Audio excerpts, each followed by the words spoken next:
브릿짓 존스의 일기 대망의 마지막 이야기인 브릿짓 존스의 일기 뉴 챕터가 개봉했습니다. 2001년 브릿짓 존스의 일기를 시작으로 무려 24년에 걸친 이야기입니다. 32살이었던 브릿짓의 운명적 사랑, 로맨스 코미디의 명품과도 같은 영화이죠.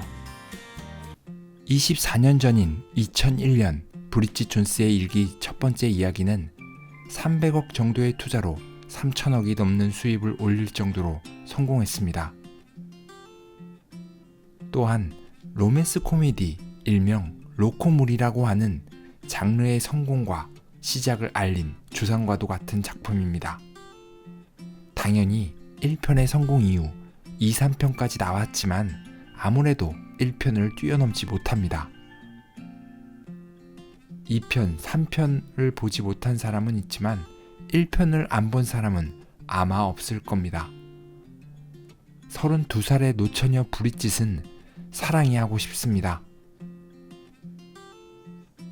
배도 끊어야 하고 다이어트를 해야 하지만 사랑을 하기 위해 일기를 쓰기 시작하죠.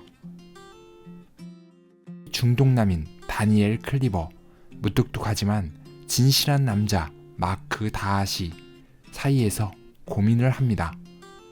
자신을 진심으로 사랑해줄 남자를 찾아 헤매는 그녀에게 진심을 가진 사랑을 만날 수 있을까요?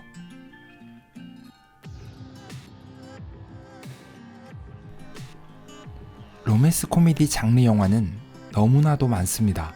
좋은 시나리오와 아름다운 주인공들도 많죠. 그럼에도 1편에서 4편까지 무려 24년 동안 속편이 계속해서 나올 수 있는 이유는 다름 아닌 르네 젤리거, 브릿짓 존스의 존재 이유입니다. 극중 브릿짓은 약간 뚱뚱하기도 합니다. 사실 남자의 관점에서는 그닥 뚱뚱하다고 보이지 않지만 1년 365일 다이어트를 하는 여성들의 입장에서는 뚱뚱할 수도 있겠죠. 영화 속 브릿짓은 엉뚱하고 톡톡 튀는 모습을 보여주는데 누가 봐도 사랑스럽습니다. 현실적이면서 상상하는 모습이 마치 우리들 모습과 싱크로율이 똑같더라고요.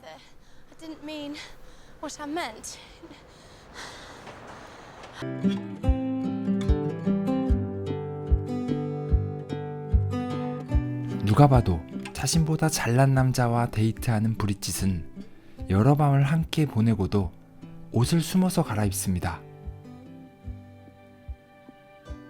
남자가 물어보죠. 왜 그러냐고. 그녀는 뱃살 때문이라고 대답합니다. 당신의 있는 모습 그대로를 사랑합니다. 우리는 사랑하는 사람을 위해 나를 바꾸려고 노력합니다.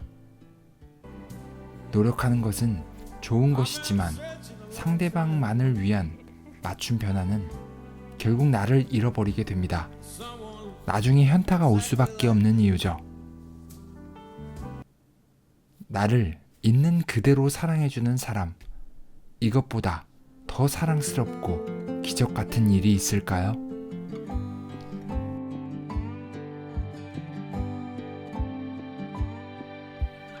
브릿짓 존스의 일기는 4편을 마지막으로 24년의 기나긴 이야기를 끝냅니다. 극중 브릿짓은 51세가 되었고 마크와의 사이에서 낳은 아이도 둘이나 있습니다. 천방지축의 노처녀가 이제는 진짜 중년의 여성이 된 것이죠.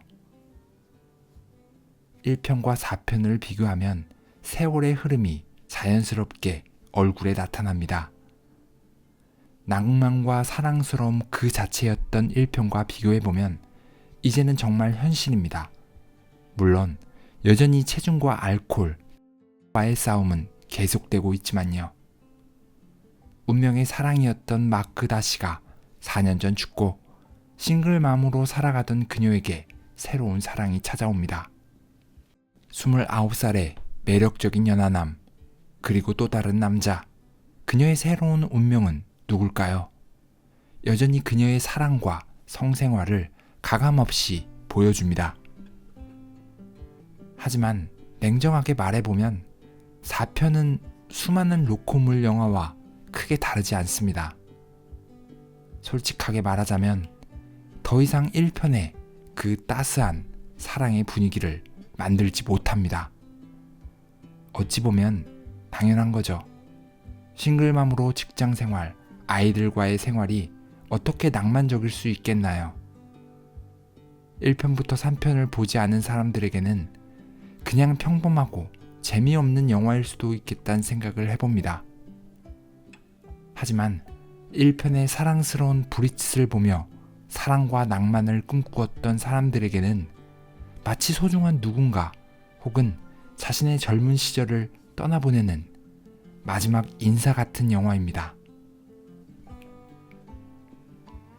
그래서 슬프기도 합니다. 기존에 느꼈던 브리짓 존스의 일기와는 느낌이 좀 다릅니다. 손수건을 준비하세요. 영화적 재미보다는 과거의 추억을 가진 우리에게 선물 같은 영화입니다. 비록 브리짓은 늙었지만 여전히 사랑스럽고 애틋합니다.